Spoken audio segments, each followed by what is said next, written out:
Welcome to the Week in 60 Minutes. I'm James Heale, the Spectator's political correspondent, and your host for this week. Coming up on the show, the pro-Palestine campus protests have reached Britain. How have universities raised a generation of activists? Yascha Mounk covers it for the magazine this week. He'll join me with Rob Henderson. The local elections also highlighted that Gaza is now a key issue for some voters. The Green Party being the headline this week after one of their councillors shouted Allahu Akbar at the count. So has political sectarianism re-emerged in Britain once more? And what's the geopolitics behind Xi Jinping's European tour? Finally, we'll be speaking to Freddy and James Mulkerrins on the Trump-Stormy Daniels trial. Before we get going, if you enjoy SpectatorTV, do subscribe to our YouTube channel. Just click the subscribe button at the bottom of this video and tap the bell icon so you never miss another episode. First up, for our cover piece this week, Yascha Mounk writes about the campus pro-Palestine protests, where activists have now sprung up in British universities. So have the universities only got themselves to blame? Joining me to discuss is Rob Henderson, academic and author of the book Troubled, as well as Yascha.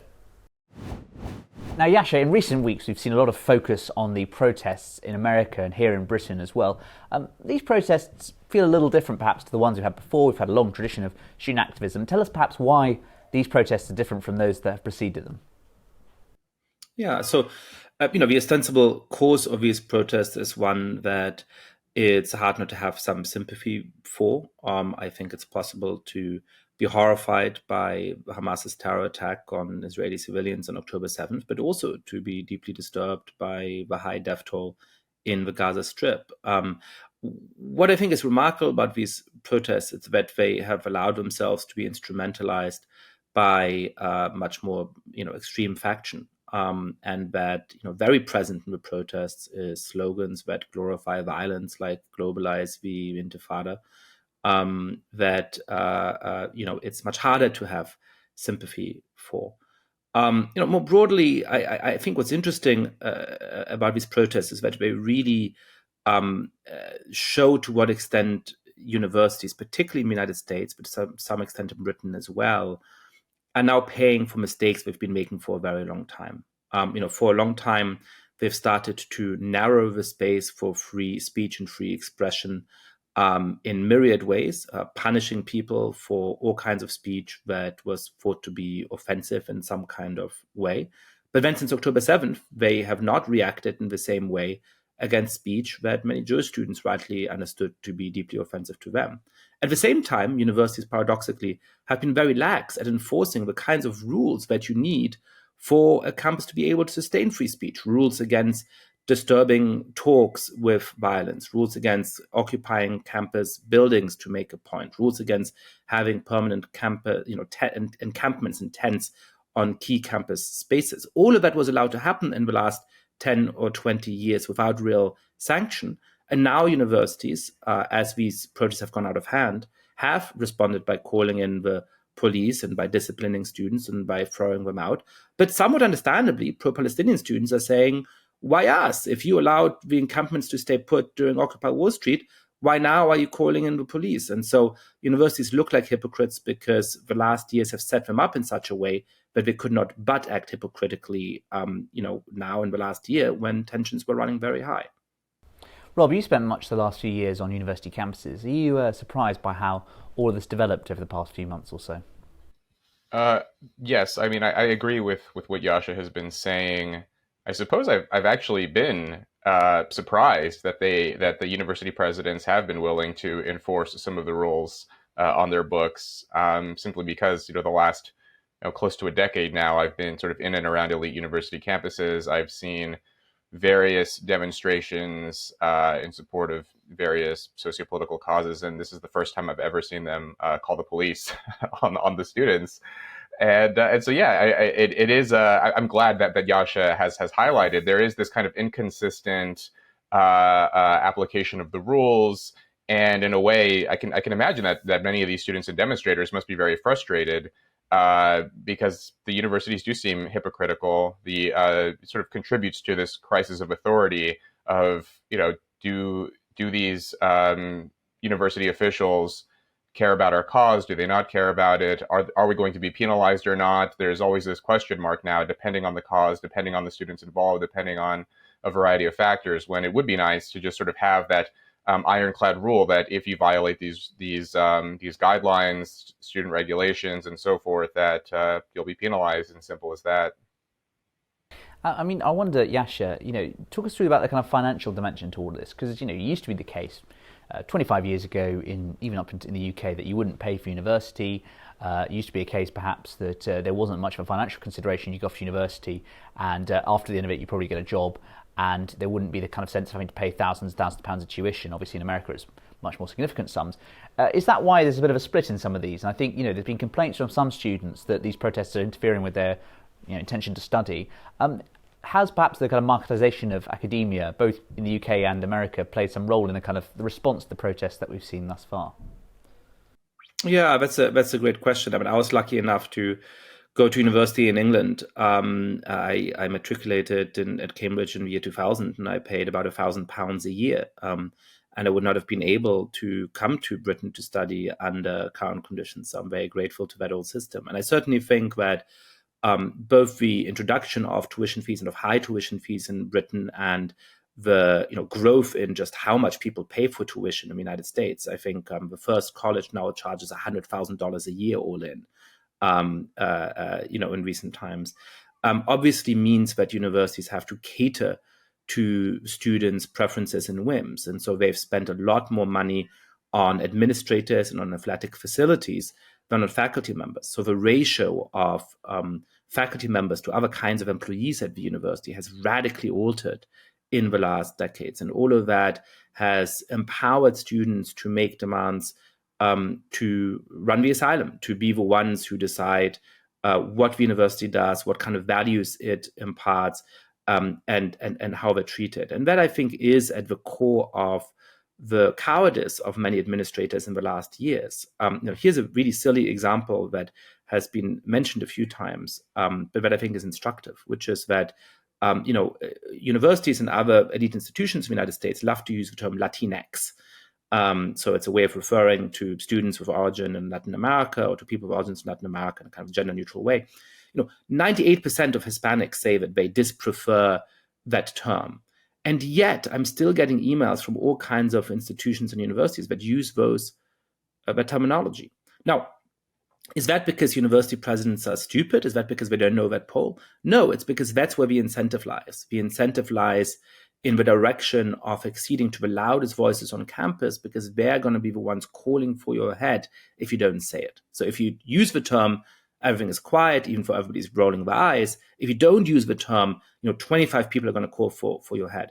One of the weird developments over the last months is that presidents are now under pressure from both sides, because suddenly a lot of the big donors, the other big money source of these universities, have said, what are you allowing to happen here on campus? Why are you allowing this anti-Semitism to fester when you're acting so strongly against all other forms of bigotry?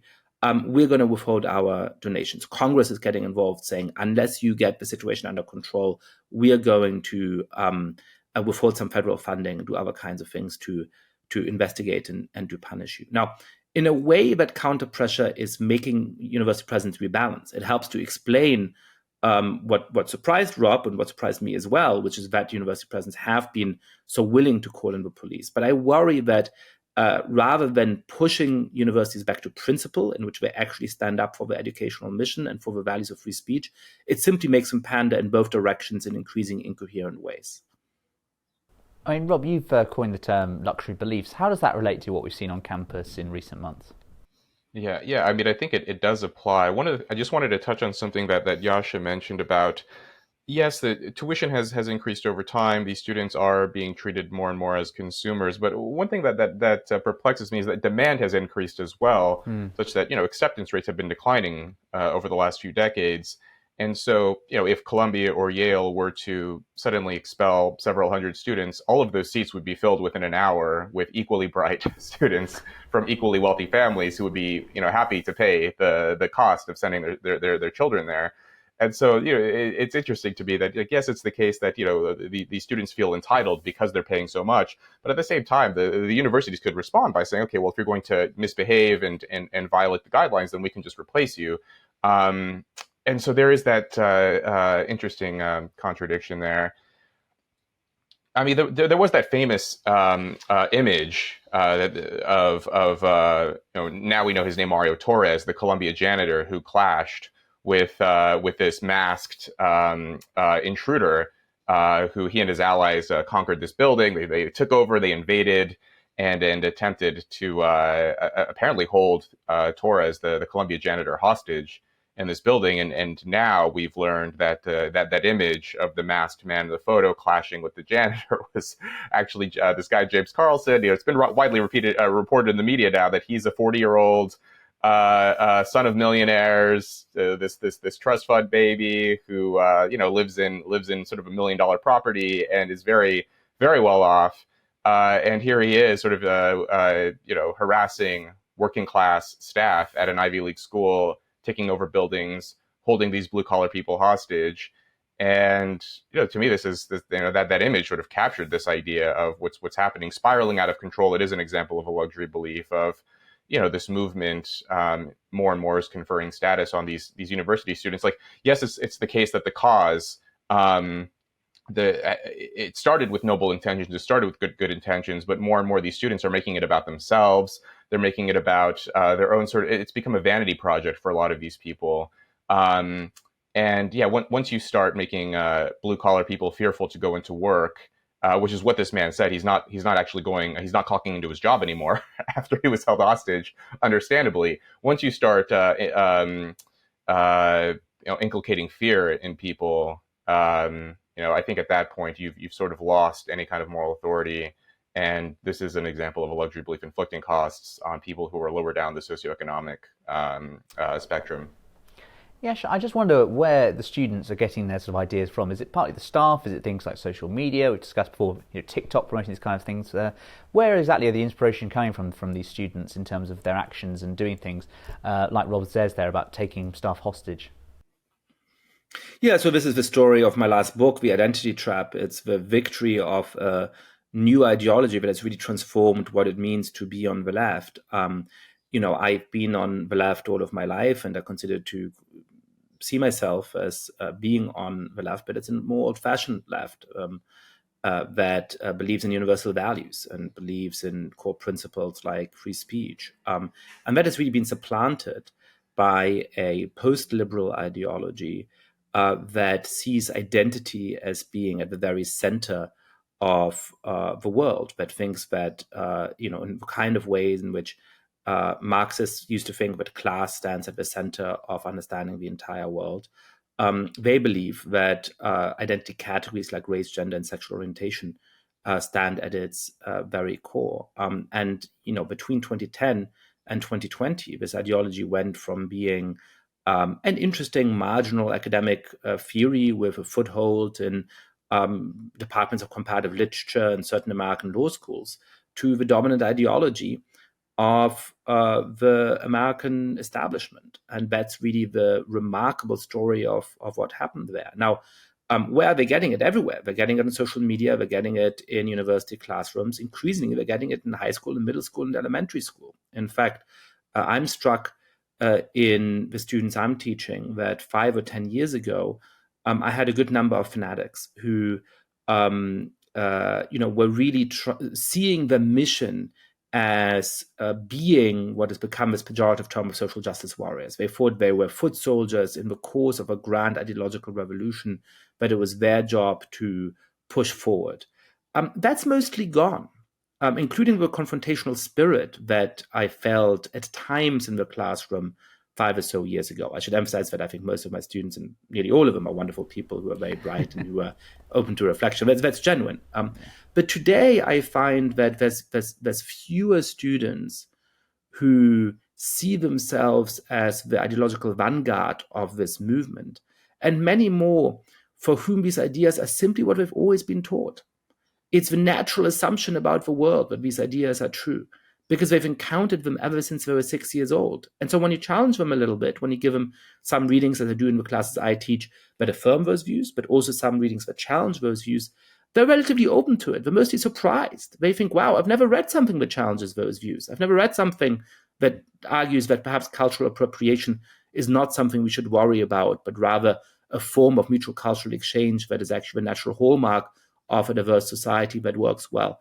That is a surprising view to them. And so I find at this point, these ideas have become so deeply ingrained in the American educational system at the university level, but also before that, that this is simply the sort of natural set of ideas they arrive at university with, and that sort of more deeply inducted into during their years at Columbia University and other institutions like that. Rob, just the final question. I just wonder what the wider sense of the American public makes of all this. What's the reception going to be?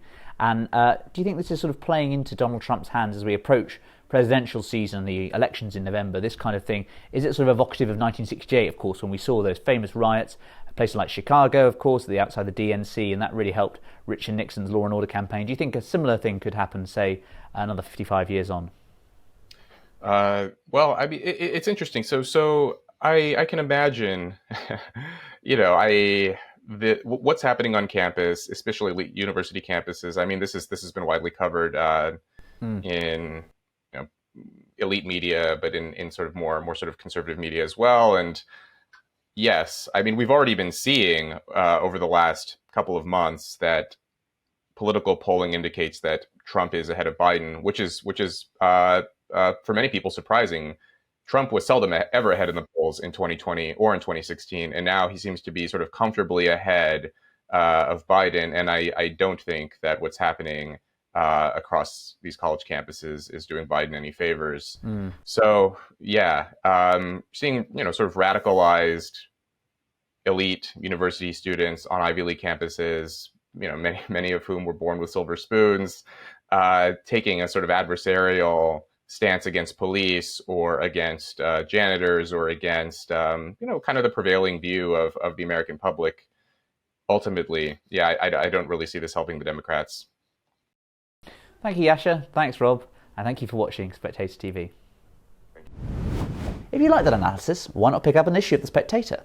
You can get a 12-week subscription for just £12 plus a free £20 John Lewis or Waitrose voucher if you go to spectator.co.uk/TV offer. Last week's local election showed us the significance of the so-called Gaza effect on some British voters. Certain Muslim majority wards switched from Labour to Greens or Independents, who pitched themselves as the pro-Palestine vote. So where does this leave Keir Starmer's Labour, once the main home of Muslim voters? And has political sectarianism re-emerged in Britain? Joining me to discuss is the government's anti-Semitism advisor, Lord Mann, and Rakib Ehsan. Lord Mann, you wrote recently to the Bristol Green Group about some of their concerns about social activity they've been going on. What exactly were your concerns? Well, I've expanded that to the Green Party nationally, and I've had complaints about things that their candidates are said to have said, and so it's the normal process for me, if there's complaints about potential or actual elected representatives of a political party, to speak to that political party. So I am doing, and I'm meeting with the Greens to go through these issues. And I'm not dealing with them any differently than I deal with any other party, Labour, Conservative, the Nationalists, Lib Dems, exactly the same way I've dealt with them. I want to know, what criteria they're using to choose their candidates, how anti-Semitism fits into that in terms of the way they select, and what they're going to do if there are problems, actual or perceived problems, because both of those will be a problem for the Jewish community. And if there's actual problems, how are they going to deal with it? Is it going to be education? If so, by whom? In what way? How can we be certain about that? Is it going to be disciplinary? Parties sometimes suspend people. Occasionally, parties expel people as well, throw them out. So their processes are very important. Obviously, the outcomes are as well. And Rakib, this was the first major electoral contest we've seen since the events of 7th of October. Talk us about what's been happening, going on in terms of Muslim voters. You've written for The Spectator about the context of the West Midlands mayoral election, where we saw the George Galloway-backed candidate got 11% of the vote. Talk us what's going on right now in terms of the electoral politics of all this, and perhaps how the Muslim community feels towards different parties since the Gaza conflict began in October. Well, first I'd make the point, I like to get away from the label Muslim community. The British Muslim population is incredibly diverse in a variety of ways. But I think what we're seeing, there is a general trend of British Muslim support draining away from the Labour Party, especially in Northern England. If you saw the local elections there, from Blackburn in Lancashire to inner city Bradford, we saw a surge in pro-Gaza independence. We've had Labour Muslim councillors in the past resign over what they felt was Sir Keir Starmer's positioning on Israel and Palestine, feeling that in that LBC interview, that he was essentially supporting Israeli collective punishment of the entire Gazan population, suggesting that he may be fine with the cutting of water and electricity to Gaza.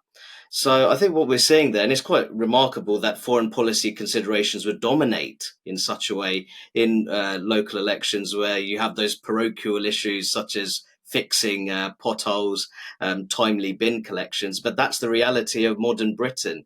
So, and we, as you talked about there in my Spectator piece on the West Midlands mayor election, even though that was actually a very good result for the Labour Party, Richard Parker unseating the Conservative incumbent Andy Street, Ahmed Yaqub did win. I believe he won nearly 70,000 votes across the region, performing particularly well in inner city Birmingham. So, and I also believe that Yaqub is looking to stand as a parliamentary candidate in Birmingham Ladywood. So there may be a bit of a headache there for Labour, especially in inner city Birmingham.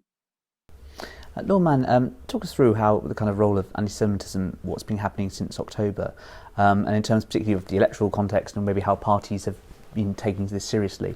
What are your observations over the past sort of 9 months or so since this all began? I think there's a predictability of what's happened in terms of the electorate, because we've seen it before. We saw it in 2003 in identical kind of terms, but actually, I can recall going back to the 1970s in when a Labour mayor in Bradford shifted to Conservatives and caused a by-election, and he went in with a 2,000 majority, and in the by-election came out in a different party in the same ward with a 2,000 majority. So there have been these forewarnings of these kinds of trends before, and that would probably stay to some extent if there's still conflict as in people being killed, missiles firing away in whatever direction, then that will influence some people's attitude to elections. But these things normally calm down, and interestingly, a deeper analysis of the Rochdale election result, the council election result, nowhere near as bad for Labour as, say, neighbouring Oldham. So perhaps the Galloway impact, where is this man? He promised everything. He lost in Bradford, having won, it was 2012 he won the by-election. I was there, and I saw how adamant certain parts of the electorate were to vote for him, and then 3 years later turfed him out. So these things come and go. I think Labour will be looking to ensure that this doesn't have a specific seat impact in places like Birmingham. I imagine them looking at places like Oldham and Blackburn as well, and would be sensible not to take anything for granted. Where there's, from my perspective, a more interesting question, not in terms of its impact on results, but overall, is will there be an impact on the Jewish vote? And we see, for example, a Jewish woman, Sarah Sattman, standing in what's currently Mike Freer's seat, and Mike's obviously standing down. Will she hold the Jewish vote? Will she increase the Labour vote, therefore, in that seat? I think that would be a really good indicator of the mood in the Jewish community, and whether it's kind of back to politics as usual for them, voting on taxation, the NHS, schools, etc., or not. So I think people will watch that one with, and rightly so, with additional interest come the election whenever it is this year. And Rakib, I think John touched on a really interesting point there, which is that these trends we talk about, they don't necessarily need to be permanent trends. For instance, for good or bad. So George Galloway, for instance, won that Bradford by-election. 3 years later, lost as an MP. You've seen people like Nigel Farage responding to videos of things like the Green councillor chanting Allahu Akbar. and he's been suggesting things that political sectarianism has come to Britain. Now, sectarianism actually has been a staple of British politics over its history. Obviously we had in the 70s, for instance, I think we still had voting in places like Glasgow and Liverpool on religious lines of Protestant versus Catholic. Just what do you think of these recent trends? Do you think it's going to be a temporary thing or more permanent phenomena? I think it's important not to look too deeply at these local elections and then say that this is definitely going to happen in a general election contest. I think that the Labour Party, or rather people within the Labour Party, will be hoping that British Muslim voters, when it comes to a general election, they'll return to the bread and butter domestic issues of the NHS, the economy, employment, more broadly the cost of living crisis, that they will reorient themselves towards those domestic concerns. But I also would make this warning that I wouldn't underestimate the level of British Muslim disillusionment when it comes to Labour's positioning on Israel, Gaza. And it also depends to what extent is the conflict extended and to what scale. And I think that you will see more independent candidates standing in Muslim heavy areas, especially as Lord Mann mentioned, Oldham, Labour losing control of the local council there. It'll be very interesting to see if George Galloway is standing again in Rochdale, whether he can replicate that success that he did in the by-election. But I think that what we'll see, there may be a rise of independent candidates, and perhaps there's a possibility of more British Muslim candidates standing as non-Labour candidates. You did mention Mohsin Ali there up in Leeds, who did shout Allahu Akbar after being elected. But I do think there's perfectly reasonable British Muslim individuals who may look at the Green Party, who I think does have a more pro-ceasefire position when compared to Labour. And I think, personally for me, being a British Muslim myself, I would say that in Islam there's a strong emphasis on environmental sustainability and the preservation of natural resources. So maybe there may be an opportunity for British Muslims to maybe look at other parties when it comes to expressing their political views. And those parties may well be more suitable for them, not just in terms of foreign policy, but also in terms of domestic policy considerations. Just, Lord Mann, everyone, in terms of party selection, I think that's been a big focus of the past week or so, particularly with perhaps smaller parties outside the sort of two main ones getting more focus. For instance, we've seen issues previously around reform selection of candidates over the past couple of months. We've seen obviously a focus on the Greens in recent months.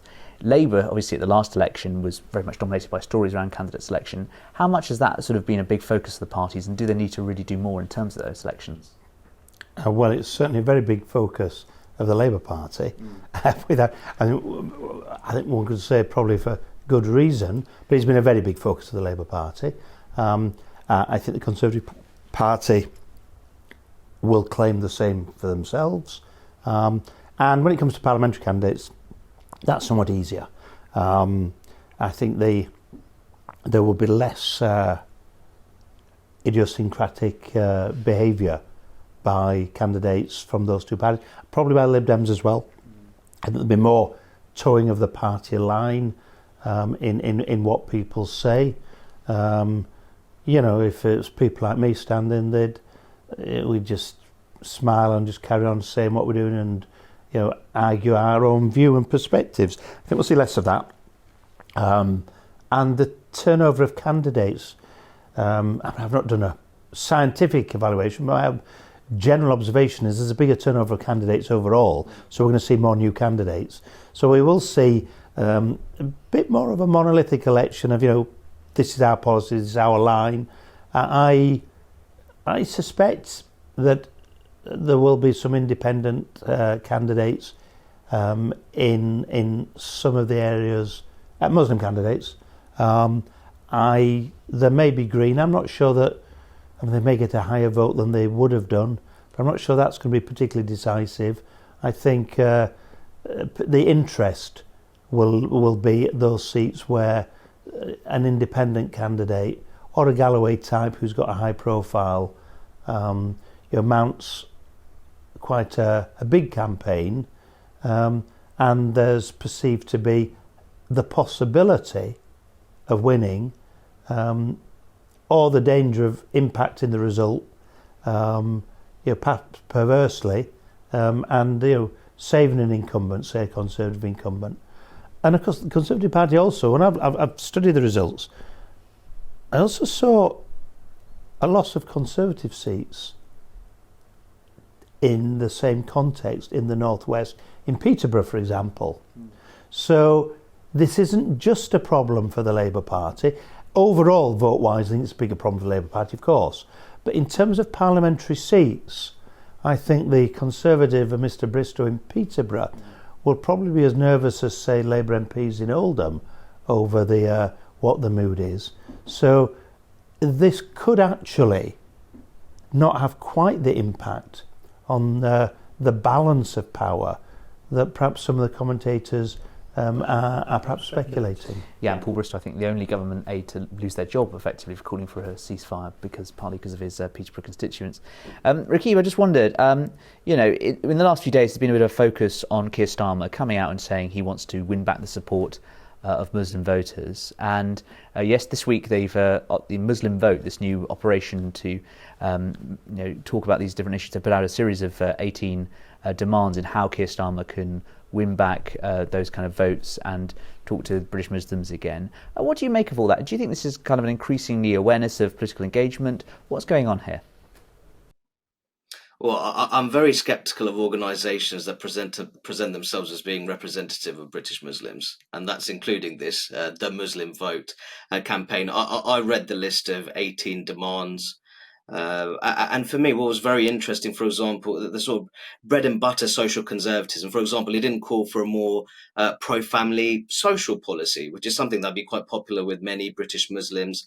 I think that some of the demands, in my view, for example, express it ultimately looking at the Islamophobia definition, which is produced by the APPG British Muslims, which I find quite problematic from a freedom of expression and academic freedom perspective. So I'm very wary about these kind of campaigns and organisations that present themselves as being representative of an entire population. I think that the Muslim population in England and Wales is 6.5%, in the region of 4 million people. And within that, you will have differences in terms of political and policy preferences. So very sceptical of those kind of campaigns from a representation perspective. But I think there's actually a broader debate to be had here in terms of, is the Labour Party a place for Muslim social conservatives? And that taps into what I've talked about previously, the degree that family is prioritised in social policy. To what extent is sanctity of life valued within the modern day Labour Party? And more generally, does the modern day Labour Party champion the power of faith in British civil society? So I think that those are the kind of issues that I've been looking at for some time in terms of why British Muslims should feel detached and distance themselves from the Labour Party. So while we're talking a great deal about Gaza and what's going on in the Middle East, I think there's recent domestic developments where there is that tension between the social conservatism that runs deep in many British Muslim communities and the radical cultural liberalism which defines the modern day Labour Party. Thank you, Rakib. Thank you, John. And thank you for watching Spectator TV. Next, Xi Jinping is in Europe this week. Serbians have waved Chinese flags on his arrival, but places like Budapest have given a slightly cooler welcome. So joining me to talk about this is our assistant editor Cindy Yu and historian Katya Hoyer. Now, Cindy, you've written in this week's magazine about friends like Xi's. President Xi is currently in Europe and he's touring 3 different countries, France, Serbia and Hungary. Tell us what these countries have in common and why he's chosen to go there. Yeah, they're not the most kind of obvious countries you might think. Yeah, especially when he hasn't been to Europe in 5 years. So this is, a rare trip.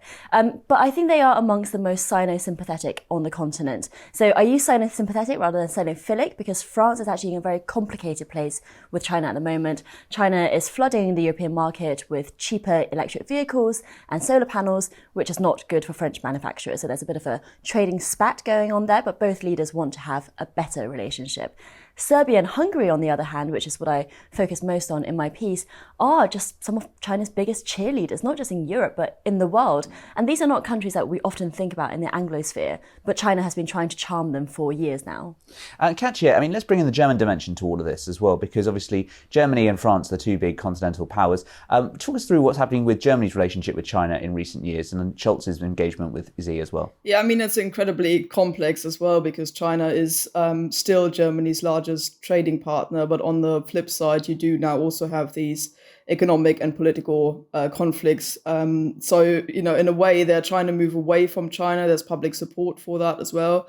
So when you look at surveys, the German public are increasingly sort of wary and kind of not outright hostile towards China, but certainly suspicious as far as kind of Germany's entanglement with them are concerned. So they're trying to move away.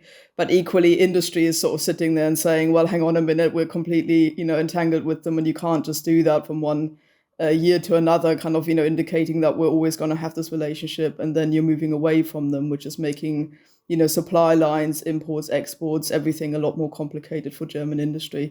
So Scholz is trying to navigate those difficult waters by kind of signaling that they're moving away from China without doing it so quickly as to a kind of wrecking German industry by doing so.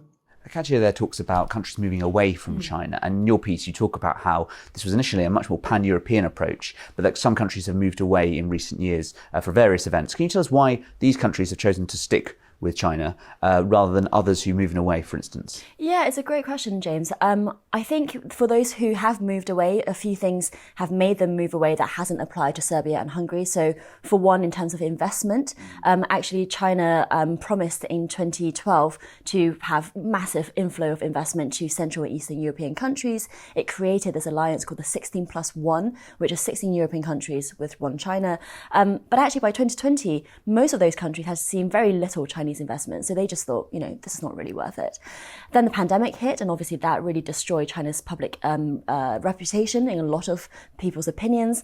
And then came the Russian invasion of Ukraine, actually. And for a lot of countries that have a memory of communism, a memory of Soviet supremacy, that really sat very uncomfortably with them that China would not condemn Putin for the invasion itself. So Poland and the Czech Republic, for example, are still in a 16+1, but have become some of China's fiercest critics. Now for Serbia and Hungary, that lack of antagonism towards Russia is not a problem because they are Russo-aligned themselves. So that's not a problem. China's also the single largest investor in both of those countries as well. And in my piece, I detail the billions of dollars and euros that have gone into infrastructure projects in these countries. And this week we've heard about more as well. So for them, ideologically, they're relatively aligned. Economically, it makes sense. And Katja, where does Russia come into all of this? Certainly there are talks about different attitudes, but I wonder, how does Russia feel perhaps about having this kind of Chinese influence in an area where perhaps they might regard it as their traditional sphere of influence? Yeah, I mean, Russia's and China's history has always been incredibly complex. So even when they were more sort of ideologically aligned, if you will, so when they were both sort of communist superpowers, that relationship was more hostile most of the time than actually aligned in that respect. So, there's always been a bit of a kind of, especially when it comes to Europe, a bit of a rivalry going on. But it's interesting that, so I am in Budapest at the moment, and she's apparently staying in a hotel just about 100 meters away from where I am. So, he's brought his own sort of cheerleading committee, flags everywhere. So it's interesting that the red carpet is sort of rolled out for him. And I think for places like Hungary, to look at Russia and China, they're both kind of bargaining.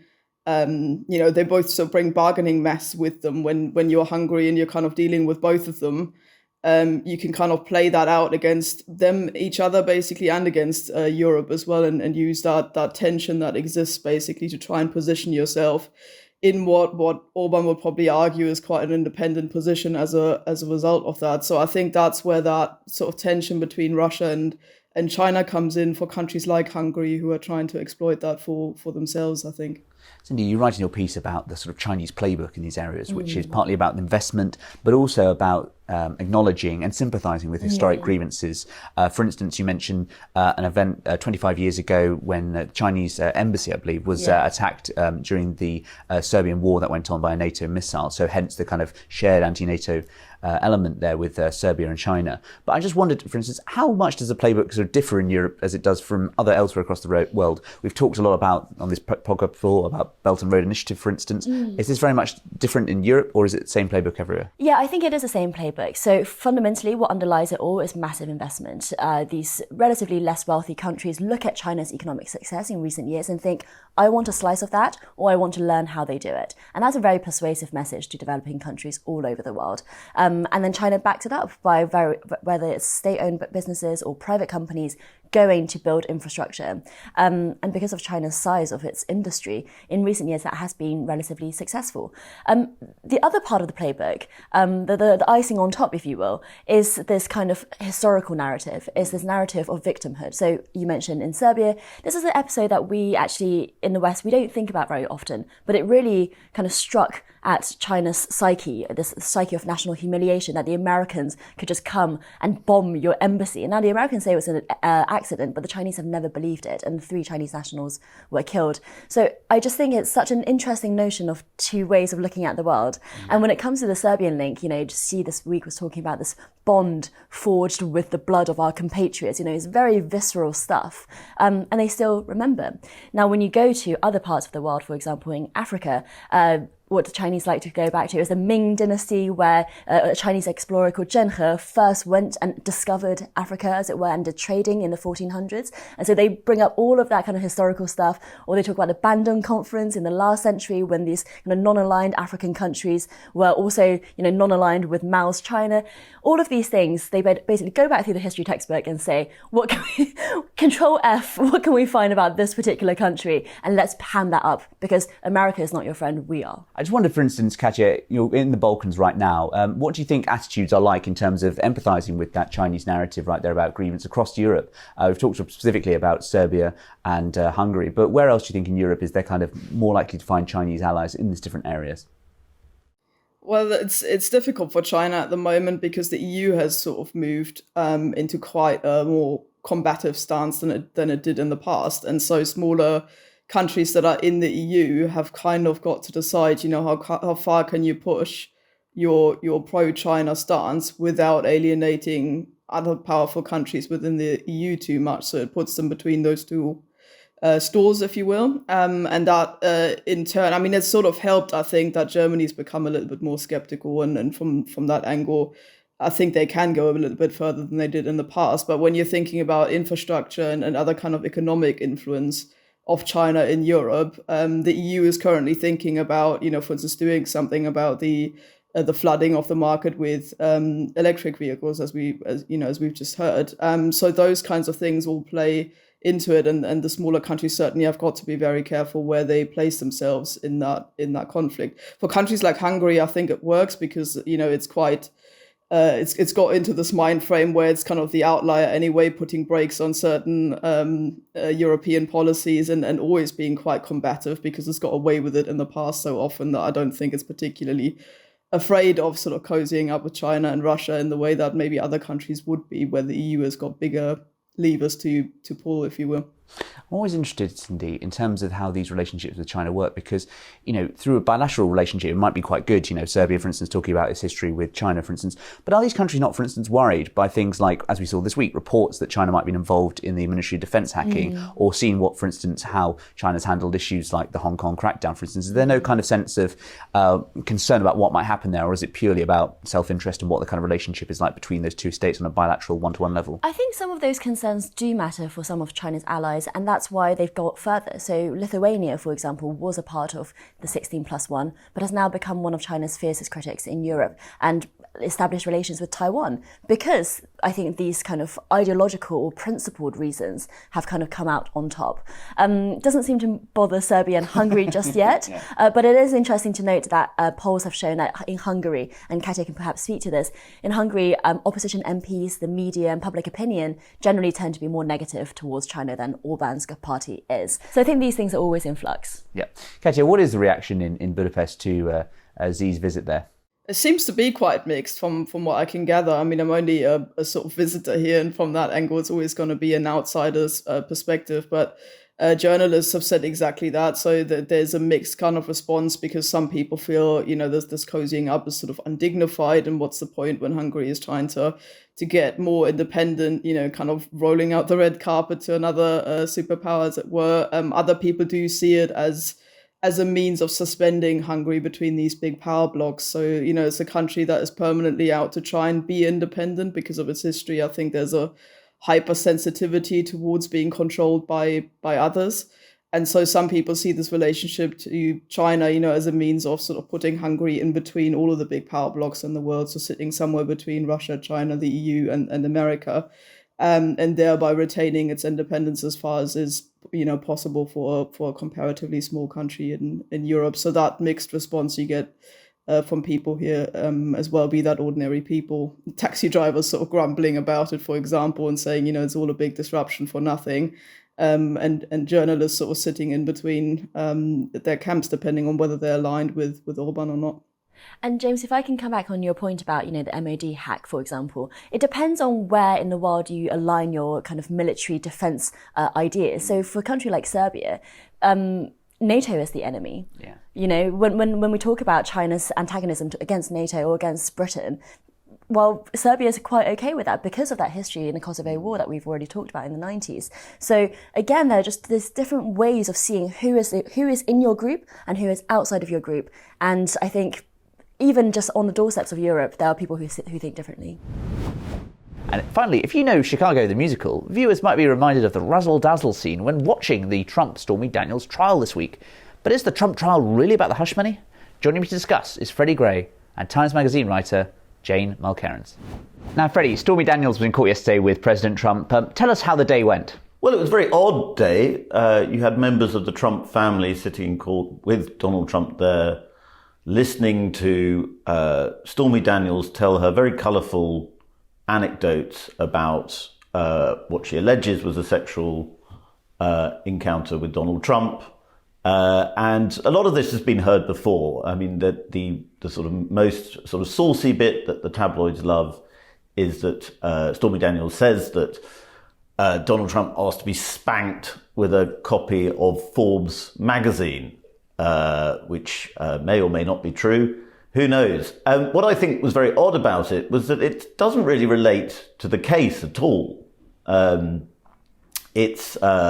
case is about hush money, which which was paid to Stormy Daniels, so it is connected to it. But the criminal charges against Trump, the 34 criminal charges, all relate to falsification of business records for the purpose of committing a crime. We don't actually know what that crime is yet. The prosecution haven't yet revealed it, which is also odd. And so what you get a sense of is that this is a political trial, because really the judge, as much as he insists he isn't, is just allowing this to be aired because it's dirty laundry that embarrasses Trump at a time when he's trying to be re-elected. So when Team Trump kind of bang on about witch hunts and this being a weaponization of the justice system, they can sound ridiculous. But then you look at something like Stormy Daniels' testimony and you think, actually, maybe they have a point. Jane, you've interviewed Stormy Daniels twice, I believe. How representative of the woman is the testimony that's going on right now? Is that similar, fits in with what it was like when you interviewed her twice? Yes, I mean, Stormy Daniels is entirely herself at all times. And she seemed very much...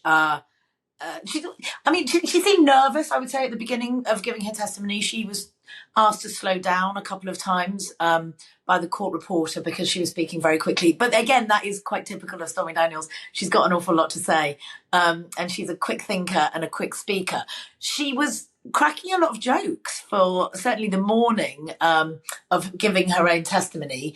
She's a very witty woman. She's got an incredible sense of humour and quite a dark sense of humour, and that all came out in her testimony. And then when she was being cross-examined later on, again, she seemed very much like herself. It was a different kind of a Stormy that we saw coming out then. She was tough. She didn't give an inch when she was asked questions that other people might have found difficult to answer, like, do you hate Donald Trump? She answered with a straight yes. And when she was asked about the money that she owes Donald Trump for an unsuccessful defamation case, she said that she would rather go to jail than ever pay a penny to Donald Trump. So she was entirely herself. She wasn't trying to portray herself as anyone other than the woman I've known since 2018 on the stand. But I would just like to disagree slightly with what Freddy said about the nature of certainly some of the anecdotes that were being told in court. I agree that this is a case about hush money. It's essentially a case about accountancy. It's not a case about a sexual encounter one night. But Donald Trump has always denied that he ever had sex with Stormy Daniels. So I do think that the events of that night and her version of events are important, because otherwise, he's essentially trying to portray her as a liar. And I think it's really important. Lots of people will have heard those stories before. Certainly, if you've read her book, Full Disclosure, they are described in detail, in more lurid detail than we heard in court in that book. But I think it's very important in a case that is about who's telling the truth. And Donald Trump has always denied that incident never happened. I think it was very important for the jury to hear that. And Freddie, how sympathetic do you think the American public are to Stormy Daniels? I imagine most people have a view on Donald Trump one way or another. I just wondered, do you think this kind of testimony we're hearing, and Jane there talks about Stormy Daniels being very sort of witty and personable in her testimony. I just wondered where American sympathies lie on this. Is it kind of shifting nature, or is it a very sort of polarised and set view on all of these kind of things? Well, I don't think most Americans probably think that much about Stormy Daniels, but I think they probably would like her. She is likeable publicly. She is witty. I think she's a kind of she's got great hustle, which Americans respect. And I've written before that I think if Donald Trump didn't despise her now, he would respect the hustle, because that's what she does what he likes most, which is just chase the fame game at all costs. And often to great personal cost to herself. But she's always trying to make money. She's always trying to hustle. If you look at her social media feeds, she uses all these public appearances to try and generate revenue for whatever thing it might be that she's doing, whether that's pornographic or not. So I think Americans would kind of respect the hustle, but also see her as a porn star, which is not something that people love. Jane, how is the trial going to develop over the next few days? I believe Stormy Daniels is due later back in court. How do you think this trial is going to go on for?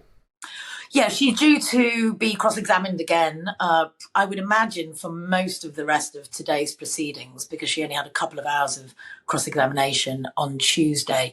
So we're into, I think, the third week of the trial. It's expected to last somewhere between 6 and 8 weeks. She is definitely one of the star witnesses, but we have yet to hear from Karen McDougal, the Playboy model, who also claims that she had an affair with Trump and was paid for it. We're yet to hear from Michael Cohen, Trump's former lawyer. So there are a couple of big blockbuster names to come still in this trial. Freddie, Trump keeps getting threatened with jail time over violations of gag orders. What do you make of that, and the sort of likelihood that he is going to get actually sent to jail, which would be quite a spectacle, wouldn't it? In terms of a conviction, technically, yes, he can go to jail for this if he's found guilty. I just don't know how that's going to play out, and nobody does, really. I think it's highly likely he will be found guilty, but may escape jail time. I can't see how it's going to shape up, and I don't think anyone can, really. But this is the one of his indictments that will be resolved before the election. I think the expectation is that the other ones will be kicked down until 2025. And actually, the Florida case has already been postponed indefinitely. That news came through yesterday. So there's only 2 more that are even being, looking like they might be scheduled. And certainly, as Freddie says, they won't be until after the election. So this is a key one in terms of where Trump's going to be living in the run-up to the election.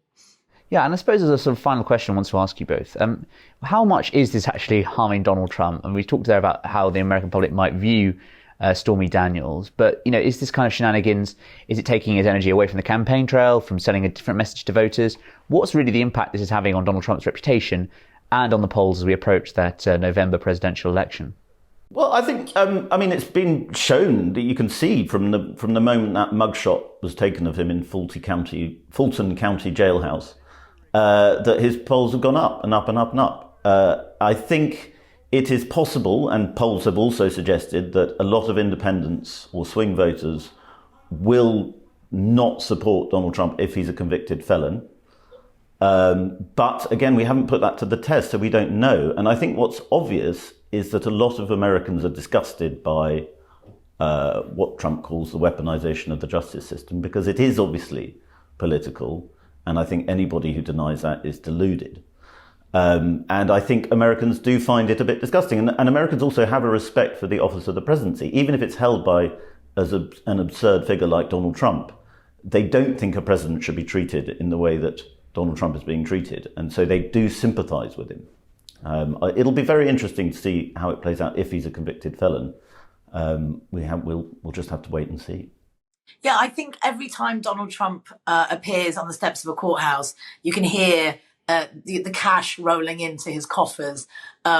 It's just, I mean, he's very, very good at making money out of every single appearance, and his supporters love to back him financially, especially when he claims, it's a witch hunt, and it's a political trial. I do think the one thing that this trial is doing is it's denying him the opportunity to hold the sort of big public rallies that he loves holding at this point in a campaign stage. So in that sense, he's very much grounded by it, which I think he and his campaign team will find incredibly frustrating because it stops him getting out and pressing the flesh.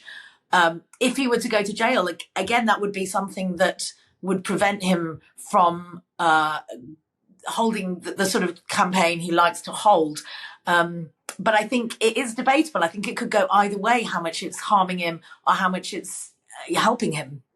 Freddie, a few weeks ago, we had a cover on political lawfare and how basically the judicial system is being used in the US, but now increasingly in the UK, to kind of prosecute political enemies and those people don't approve of. Do you think at all the tide is turning in this area? We've seen a lot of kind of, increasingly politicization of the judiciary, as you talked about, over the last 20 years. Do you think the tide is now finally turning? No, I'd say overall, if you look at democracies, we see this more and more, this resorting to the courts when the way the people vote doesn't please, powerful people. I think this is a growing phenomenon. I think America's at the very sort of tip of the spear, as it were, because it has such a politicized legal system. But I think it's interesting that it's not actually innately American. There's nothing in the Constitution that forces it to have this very political legal system where people in legal authority are elected. It's a Jacksonian development. And I think America may eventually roll back, but for now, no. I think we're at peak lawfare at the moment. That's it for this week. Once again, if you enjoy Spectator TV, do subscribe to our YouTube channel. Just click the subscribe button at the bottom of this video and tap the bell icon so you never miss another episode. Thanks again for watching, and do join us again next week.